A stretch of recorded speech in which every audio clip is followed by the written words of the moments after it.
Hello everyone, this is Herman Smith-Sota with Ubuntuspeaks. I'm here on a beautiful, gorgeous day in Yellow River Park in Stone Mountain, Georgia. And I'm here with a good friend of mine, Tom Easley. And the reason that I have invited Tom here is to be able to discuss with him what Ubuntu, the South African philosophy of human interconnectedness, means to him, as well as how he is choosing to live an Ubuntu lifestyle and impact his world in order to leave a legacy that he is proud of. So having said that, I think it's important that the viewers know who you are. So if you could please explain to everyone who Tom is. All right, well, I usually would describe myself as a Southern black gentleman. SBG, from Alabama, raised, by my grandparents and my parents. And then I was raised with manners, being from Alabama, Southern men have manners, right? Yes, we do. Church, all of that stuff, grew up doing that. And I would also describe myself as a forester, a hip hop artist, professor, academic, but also a brother. I don't have any children, but definitely a brother, a friend, and a scholar. Okay. Because I am an author as well. Okay. Wow, that's awesome. Appreciate it. You said something. You're a forester. Could you tell our viewers what that means? Because I'm not sure everybody knows what that means and the impact that can having someone who is a forester can have on our environment, our world today. Oh, well, sure. Well, being a forester, look, you all see the background. So we are not afraid to be outdoors. Okay. But being a forester, here's the thing: everybody in the world is impacted by wood. Okay. Like whether people say it, know it or not, everything from toilet paper to even the bridge that we're standing on. Okay, everyone is impacted by wood. The food that we eat, the clothes that we wear, everything. Okay. And so as a forester, what we do is we help society, that we help society by helping to provide the products. Okay. And of course we have to go and get that from the forest. And so we cultivate products for humankind. Now, I will also admit that some of our practices, can be problematic if you start thinking about climate change and water pollution, carbon footprint, and different things like that. And so, but there are a number of us, myself included, who have altered our practice because I don't think that you can live without harvesting trees, but there are methods that we can use without harvesting as many. I mean, the studies have shown that one tree can help 18 people breathe. Wow. So that's amazing. So we really want to keep trees around, and here's the funny thing: even if we were to keep going and not, then hey, the world gonna be okay without us. So hopefully we get it together before the world gets it. As Chris Rock would say, I want to find God before God find me. Okay, exactly. You also mentioned that you're a scholar. Yes. So could you elaborate about the work that you're doing as a scholar? Well, yes. Well, currently I'm an assistant dean at Yale University in the School of Forestry. Now, she family, you know what I'm saying? But the rest of y'all can call me Dr. Easley. Okay. Now, if you like my music, then you call me RaShad Easley, because we do that too. But I work at Yale. I'm an assistant dean of community and inclusion in the School of Forestry and Environmental Studies. Okay. And what that means is, really the part that's very important is the community part. Going back to Ubuntu, I know that if there's no you, then there's no me. Awesome. And in academia or in the medical field, in music, and environmental science, and anything, we need each other. And we need to be connected. No one can do anything alone. No one does anything alone. But yeah, it's good if you can acknowledge it, because we're not alone. Everything that I do impacts somebody else. If I'm angry and go off on someone, it impacts somebody else, especially if I act on it. So we're dealing with how to impact our community there positively, because we have people from all over the world there. We have scholars that are world-renowned. I mean, outstanding. We have staff that are just beautiful people, brilliant professionals. So everyone has value. Okay. We need to see that value, and then appreciate that, and I think operate from that instead. Okay, so even in forestry. Diversity and inclusion is essential. Is essential. Now, elaborate, bringing it for those, that's one aspect, that's one sector. What about other sectors? Would you say that diversity and inclusion is also as important? Oh yeah, diversity and inclusion is important everywhere, even in engineering. Okay. It is, because any technology that you come up with has to be used by somebody. Okay. So there's no aspect of any profession, in my opinion, that is devoid of needing diversity and inclusion, as well as equity and as well as access. Like, you know, if I make something easy for you to get, but you have no access, then it really doesn't matter, because you can't get to it. Right. So yes, we need diversity and inclusion in the medical field. We need it. Even the way that we deal with our laws and around abortion, and don't get me on that. Anyway, all I'm saying is that we need each other. Okay. So yeah. So, you know, just one last, well, not so much last question, but why is it that you think that people or organizations or corporations are resistant to actually addressing the need for diversity and inclusion in their corporations, in their program, or even discussing what may exist, which is anti-bias that may exist, or unconscious bias or discrimination? Why is it that it's such a topic that's so difficult to address? Oh, watch this. Okay, I can take why it's a topic. One, you can only do what you know.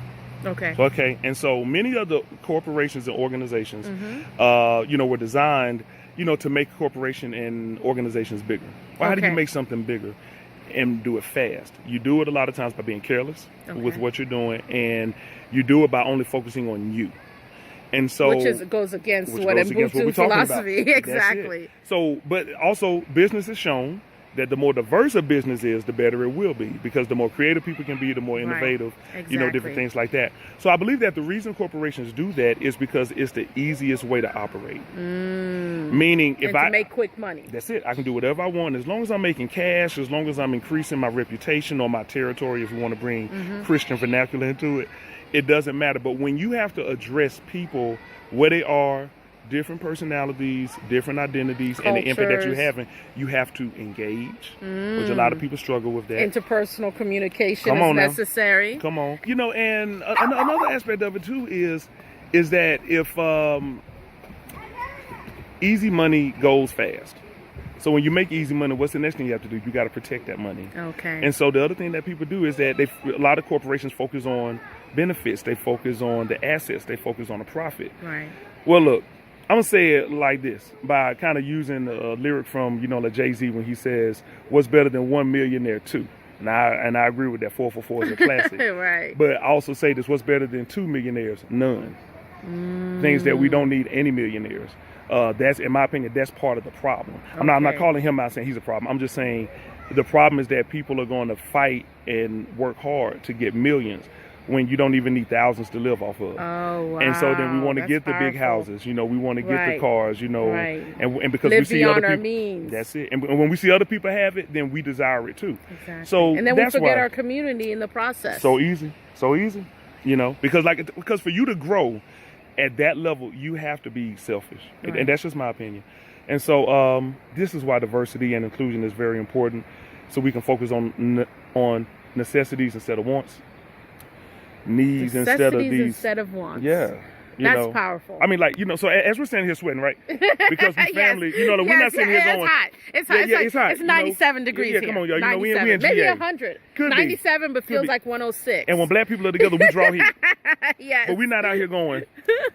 No, because we know our message is more important than anything, the way we look right now. Let's drop them. Right? I'm dropping some sounds on you. What does sweat mean? Sweat means the body is cooling down. There are a lot of people who wear antiperspirant deodorant to keep you from sweating, which is very unhealthy. See, that's what I mean. So we want to look good, but are we actually treating our body good? So, you may look fly, but you may be hurting your body doing that. And that's simple. Because, see, I can go complex when we talk about perms and hair. Sister's natural next to me. I have no hair, and that impacts, like the brains of women. And if they're, pregnant, bringing children to the world, that can impact children because the chemicals going through the body. So what I'm saying, everybody, is we need to simplify. And to me, diversity and inclusion forces you to simplify. And the problem is that a lot of people, even scholars, want to be so complex because they want to sound brilliant. They want to sound intelligent. No, as a brother of ours, genius is common. The problem is that we don't know how to assess genius. Right. The other problem is we don't see it in each other. No. We don't see it in each other. We're not taught we to have see a hard time to see it in each other. We're socialized not to see it. We're socialized to compete against each other. Wow. Think about that. So, Some would say it's human nature. See, would you agree?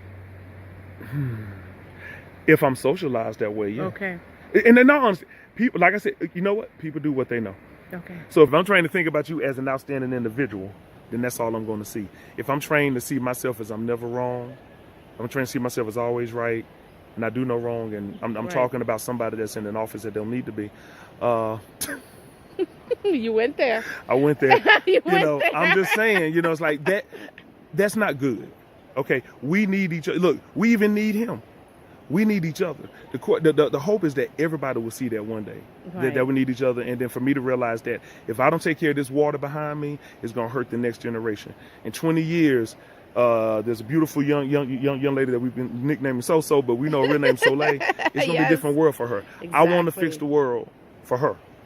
Right. Like I said, I don't have any children, but I had 1,200 Yeah. kids, young people that I've taught. I want to make the world better for them. I want to make the world better for, potentially my sister's offspring. Yeah. I want to make the world better for everybody. And we want them to be able to live to their fullest potential. And in order Woo. to do that, they need the resources that we Yeah, are they taking do. advantage of right now. Yeah, it's a lovely yellow river park. Exactly. Or just, being able to, actually take a stroll in the park, Yeah, in nature. yeah, Because yeah. nowadays in the cities, you can hardly see a real tree You can't. in a It's park. sad, y'all. And it's just like, wow, where are we going with this? Cities used to be forests. Yeah. So Yeah. everybody, look at the world. Look at all of the development. Now close on this. Look at all of the development going on in the world.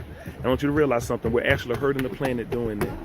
And the same way that we're developing on the planet is the same way that we over socialize humans to be selfish and to be Yeah. very individualistic.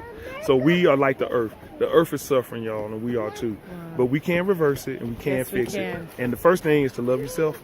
Right. Love And yourself. If I love me, I can't hurt. I can't hurt you. I can't desire to hurt you. I like that concept. You see what I'm saying? I Yes. can't. You have to start with yourself. That's the only way it's And sustainable. that's the thing about Ubuntu. It's human interconnectedness, but you got to realize your own humanity first. Please. And then once you realize your own humanity and the need for you to be present, Yep. then you will also be able to see someone else's humanity and see their presence and realize that together you guys can be powerful. Genius. See what I'm talking about? See that? See, I couldn't have said it as eloquent as that, and I'm good with that. I stay in my lane. I'm good with that. I'm just gonna look fly like this. Okay. Once again, Tom, thank you so very you're welcome. much. Thank you. And Tom is living an Ubuntu lifestyle, and not only that, but he is sharing it with everyone. And everyone that he crosses paths with know that if they want to know how to live their fullest and best life, they just need to come to you. Right? Hey, Right? I will help Well, you because you know what? you'll help me. Exactly. So tell them Yeah. where they can find your message and your information. Oh, this is easy. Okay. RaShadEasley.com. RaShadEasley for those who struggle with spelling. It's okay because I'm not perfect. You can find me on YouTube, youtube.com/RaShaadi. It's my channel. You can also find RaShad Easley anywhere that you get music. Easley Branch is the company, and it's not just me. I have a family, and we support each other. RaShad Easley on Instagram as well as on Twitter. RaShad Easley and Thomas Easley on Facebook. Oh, thank you so very much. Thank you. Once again, I am who I am because we all are. It's really important for me to be providing everyone with the love that I have for people and humanity. And Ubuntu Speaks, thank you very much. Peace out. Peace. Take care. Bye-bye.